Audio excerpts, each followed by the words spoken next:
Okay, so we're at part 2 of making bread. It's been 2 hours.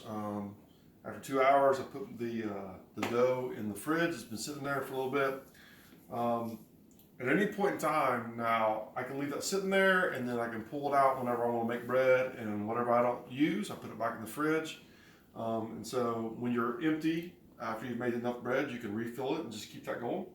I'm going to talk about the oven real quick. It's an important piece of making bread. One thing about American ovens, it doesn't get as hot as it does like over in Europe. So a few things that I like to do is, one is I use a cast iron skillet. We'll use this in the oven. I'll put it in the oven for two reasons. One is because it holds heat. And two is that old thing, I will, when I put the bread in, I will toss water in it. It adds moisture, which gives the bread a little bit of a bounce. So if you got an old pan, you can throw it in the bottom. If you have a cast iron skillet, you can do that. So really you have two choices. If you have a pizza stone or a stone of any sort, you can use that, and you can put that in the oven. When I start this process, what I typically do is I start my oven up to 500, and I get it all the way up there, and I let it sit and warm up to 500 for about half an hour or so before I actually want to cook. And if I was using the pizza stone, I would throw this in there at that point in time, but I'm not going to use the pizza stone. If you use the pizza stone, you're probably going to need a peel of some sort, so you could put the bread on it and then slide it onto the stone, but I'm not using either one of those. Instead, I have this thing, and this is you can get this on Amazon.com. It's a really cheap thing. But the good part about it is it's got holes in it. If you can see, it's holes. And so what I'll do is I'll make a baguette-shaped bread, and we'll just leave it in here, and then I'll just put this whole thing in there, and then it'll cook from underneath. So what we're going to do is we're going to get the dough out. So this is picking up from where you left off. Your dough should, at this point in time, if you look at the dough real quick, see it sticking to the top. It should have holes in it. It should be moist. You should want to make sure you wash your hands, which I've already done. So what you're going to do is you're going to get your hands floured. Get a little bit of flour in here like this, okay? And you want to make sure you have that, so that when you I dump it in a spot, and I grab the dough, and it should be a really soft filling dough. And I grab something that's about a size of a grapefruit, maybe a little bit bigger. And then, so it'll be a little sticky, but what you'll do is you're going to keep adding dough to the top of it, and you're going to fold it under. This is what's called cloaking the dough.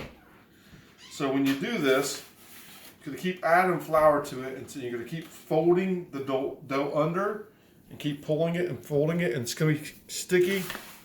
When it gets to the point where it's not too sticky, then you'll know you've achieved the actual consistency that you want. So I keep taking the dough on the outside, pulling it with my thumbs apart like that, and then I get sticky, and so I'll add a little more flour to the top of this. And this is the piece that you do right here, like this. Okay, and so then once you do that, you can do, if you're using a pizza stone, you can actually just leave it in this shape if you want to. You can just leave it like this, and it's just fine. Or if you have, like what I have, I'm going to try to shape mine into maybe a little bit longer pieces of bread. And so I want more of a baguette looking thing, so I'm going to try to make mine into a baguette, but it keeps ripping on me, which means I probably need a little more flour on it. So the point is you can make it whatever shape you want to make it in. And so when you get this dough, here's the cool thing. It doesn't have to look good at all because it's going to taste good. So I try to get as much as I can, as close as I can. So if this is the dough I would be using for this piece of bread, I would then lay it right there and let it sit. I'm going to make two tonight because we're having pasta. My family really likes bread. So I'll make two of these suckers and show you again. Got a little piece of it. I'll cloak the dough again. Now the longer it sits in the fridge, the more sourdough it's going to taste. This is going to be pretty fresh because I just made this today. And what's going to happen is it sits there. It's going to start to rise a little bit. It's going to start to have the effect. It's going to smooth itself out. It'll have the effect that you want. And what's going to happen is I'm just going to let these sit right here for probably about 45 minutes. There's no need. So what's going to happen is when that rises, what I'll do is I'll cut pieces in here right before I throw it in the oven. So I'm going to set this over here.